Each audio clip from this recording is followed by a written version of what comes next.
ஹல்லேலூயா. இன்று அதிகாலையில் நாம் பரிசுத்தரின் வார்த்தையை நாம் தியானிக்க இருக்கிறோம். இந்த நாளிலே கூட எண்ணாகம புத்தகம் 24வது அதிகாரம் 1வது வசனம். இஸ்ரவேலை ஆசிர்வதிப்பதே கர்த்தருக்கு பிரியம். ஆம் தேவ ஜனமே, இஸ்ரவேல் தேசத்தை ஆசிர்வதிப்பதும் இஸ்ரவேல் ஜனங்களாகிய அந்த ஜனங்களை ஆசிர்வதிப்பதும் அவரால் தெரிந்து கொள்ளப்பட்டிருக்கிற அவருடைய ஜனங்களாய் இருக்கக்கூடிய நம்மை ஆசிர்வதிப்பதும் கர்த்தருக்கு பிரியமாய் இருக்கிறது. அவரால் தெரிந்து கொள்ளப்பட்ட ஜனங்கள், அவரை ஏற்றுக்கொண்டவர்கள் நாம், இருதயத்தில் விருத்த சேதனம் பண்ணப்பட்டிருக்கிற நாம் இதோ கர்த்தருடைய ஜனங்களாய் இருக்கிறபடினாலே நம்மை ஆசிர்வதிப்பதே கர்த்தருக்கு பிரியமாய் இருக்கிறது. ஆம், நமக்கு விரோதமான எத்தனை மந்திர தந்திரங்கள் உருவாக்கப்பட்டாலும், எத்தனை பில்லி சூனியங்கள் நமக்கு எதிராக உருவாக்கப்பட்டாலும், பிசாசின் ராஜ்யம் நமக்கு எதிராக அமைக்கப்பட்டிருந்தாலும் எல்லாவற்றையும் உடைத்து நம்மை ஆசிர்வதிக்கிற தேவனாகிய கர்த்தர் நம்மோடு கூட இருக்கிறார். இஸ்ரவேலை ஆசிர்வதிப்பது, உங்களை ஆசிர்வதிப்பது கர்த்தருக்கு பிரியம் என்று சொல்லி பிலேயாம் கண்டபொழுது இதோ அவன் மிகவும் என்ன செய்கிறான்? அவன் இருதயத்திலே சோறு உற்றவனாக மாறுகிறதை நாம் பார்க்கிறோம்.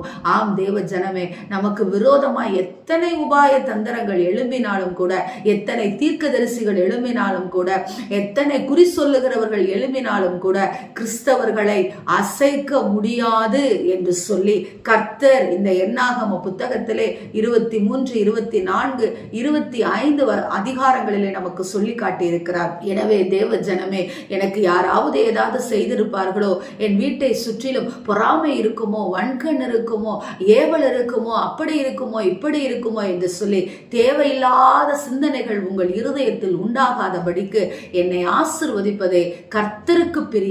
ஏனென்றால் நான் கர்த்தருக்கு பிரியமானவன் என்று சொல்லி விசுவாசித்து இந்த நாளை தொடங்குங்கள். கரங்களை உயர்த்தி, என் வீடும் நானும் இயேசுவின் இரத்தத்தினாலும் இயேசுவின் நாமத்தினாலும் கட்டப்பட்டிருக்கிறோம் என்று சொல்லி நன்றி சொல்லுங்கள். நிச்சயம் இந்த நாள் ஆசீர்வாதமாக இருக்கும். ஆமென். ஸ்தோத்திரம்.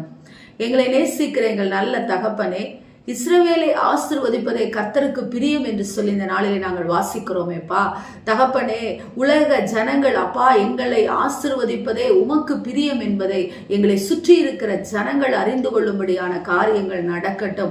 எங்கள் சத்துருக்களுக்கு முன்பாக நீர் அப்பா, நாங்கள் அழிந்து போக வேண்டும் என்று சொல்லி நினைக்கிறவர்களுக்கு மத்தியிலே அப்பா, நாங்கள் நிர்மூலமாக வேண்டும் என்று சொல்லி நினைக்கிற பிசாசின் தந்திரங்களுக்கு மத்தியிலே ராஜா எங்களை உயர்த்தி வைத்து அழகு பார்க்கிற ராஜா, இந்த காலை நேரத்தில் நாங்கள் ஸ்தோத்திரம் பண்ணுகிறோம். எங்களோடு கூட நீர் இருக்கிறீர் என்று விசுவாசத்தோடு இந்த நாளை தொடங்குகிறோம். நல்ல பிதாவே, ஆமென். Praise the Lord. ஹல்லேலூயா.